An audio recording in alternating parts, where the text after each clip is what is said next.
Today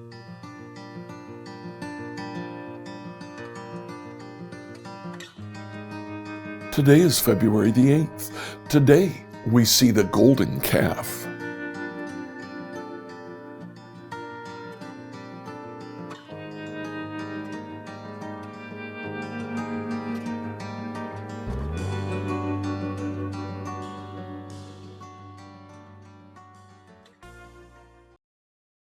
Today, as you read through the Bible in a year, please read Exodus chapters 31 to 33. Now, in Exodus 31, the Lord sets apart a specific craftsman. It's interesting. The Lord said, I have made my spirit to dwell on them. God's spirit gives creativity, and these craftsmen were especially able to build. They constructed furniture that lasted literally for a millennia, for 1,000 years.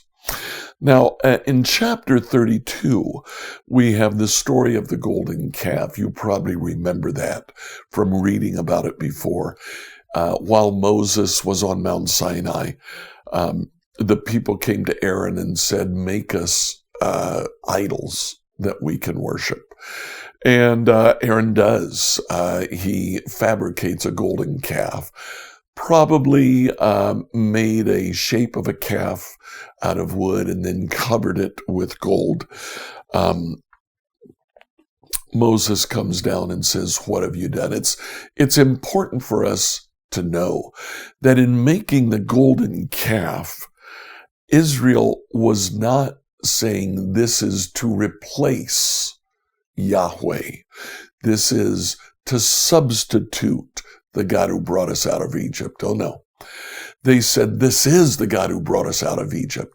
This is a physical representation of Yahweh. Every other nation that they knew of had physical representations of the God that they worshiped. God said, I'm different. Don't be like them.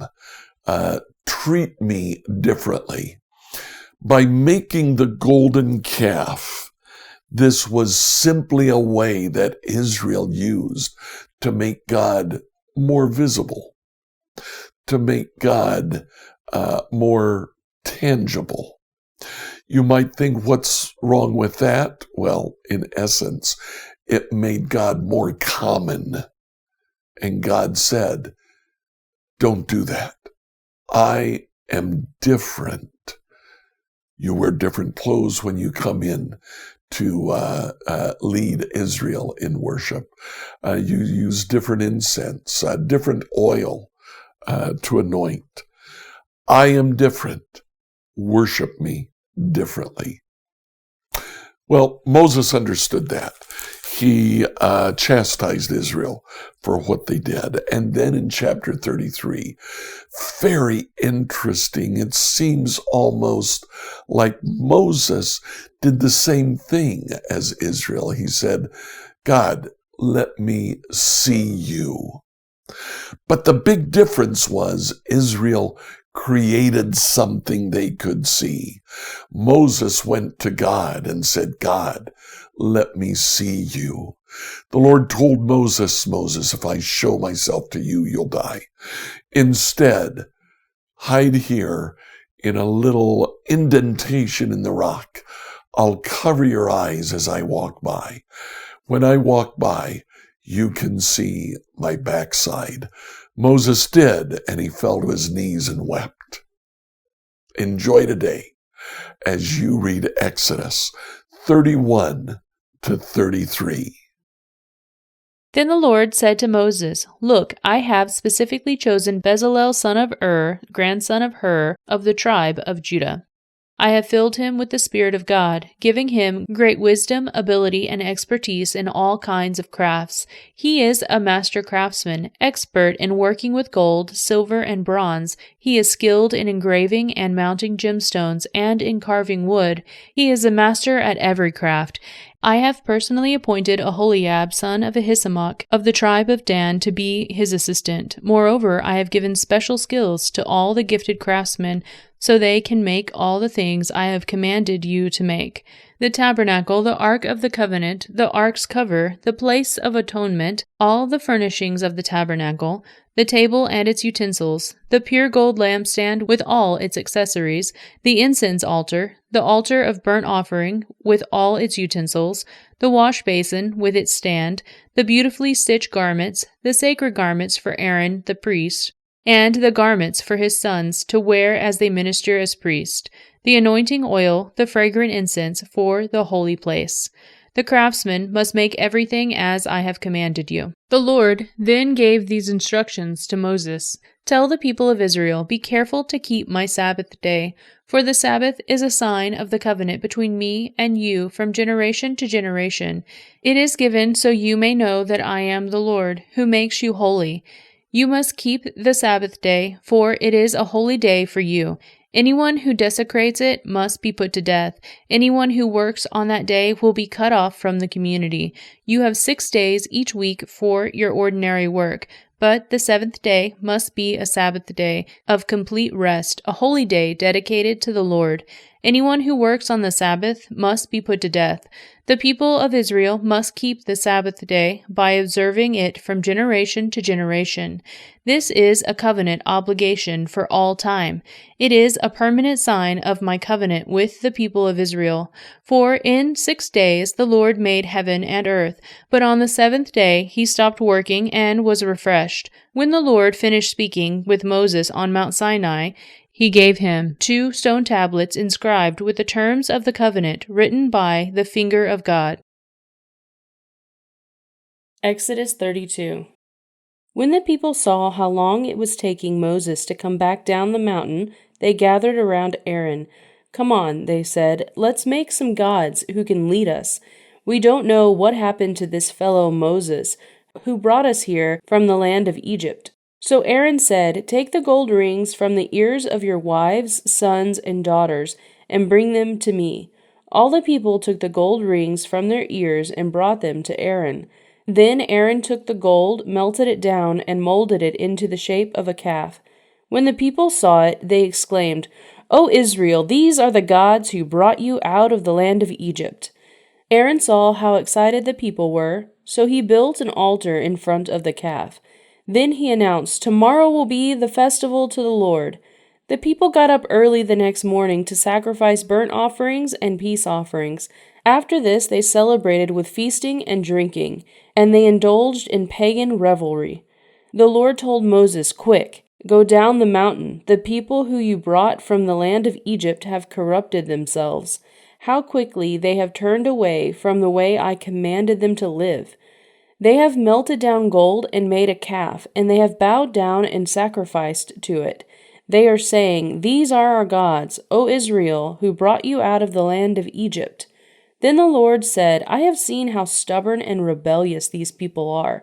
Now leave me alone so my fierce anger can blaze against them, and I will destroy them. Then I will make you, Moses, into a great nation." But Moses tried to pacify the Lord his God. "O Lord," he said, "why are you so angry with your own people, whom you brought from the land of Egypt with such great power and such a strong hand? Why let the Egyptians say, 'Their God rescued them with the evil intention of slaughtering them in the mountains and wiping them from the face of the earth?' Turn away from your fierce anger. Change your mind about this terrible disaster you have threatened against your people. Remember your servants Abraham, Isaac, and Jacob. You bound yourself with an oath to them, saying, 'I will make your descendants as numerous as the stars of heaven, and I will give them all this land I have promised to your descendants, and they will possess it forever.'" So the Lord changed his mind about the terrible disaster he had threatened to bring on his people. Then Moses turned and went down to the mountain. He held in his hands the 2 stone tablets inscribed with the terms of the covenant. They were inscribed on both sides, front and back. These tablets were God's work. The words on them were written by God himself. When Joshua heard the boisterous noise of the people shouting below them, he exclaimed to Moses, "It sounds like war in the camp."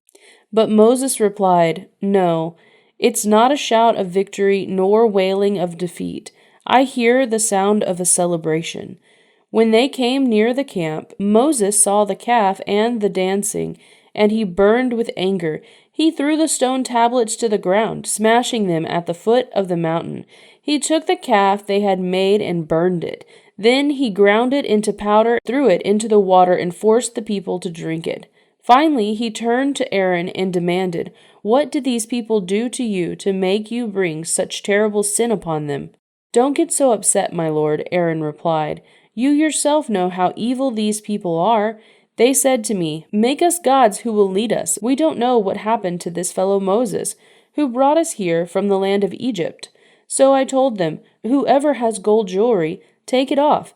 When they brought it to me, I simply threw it into the fire, and out came this calf." Moses saw that Aaron had let the people get completely out of control, much to their amusement of their enemies. So he stood at the entrance of the camp and shouted, "All of you who are on the Lord's side, come here and join me." All the Levites gathered around him. Moses told them, "This is what the Lord, the God of Israel, says. Each of you take your swords and go back and forth from one end of the camp to the other. Kill everyone, even your brothers, friends, neighbors." The Levites obeyed Moses' command, and about 3,000 people died that day.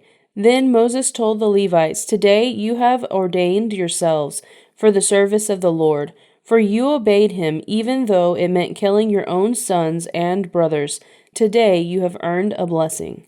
The next day Moses said to the people, "You have committed a terrible sin, but I will go back up to the Lord on the mountain. Perhaps I will be able to obtain forgiveness for your sin."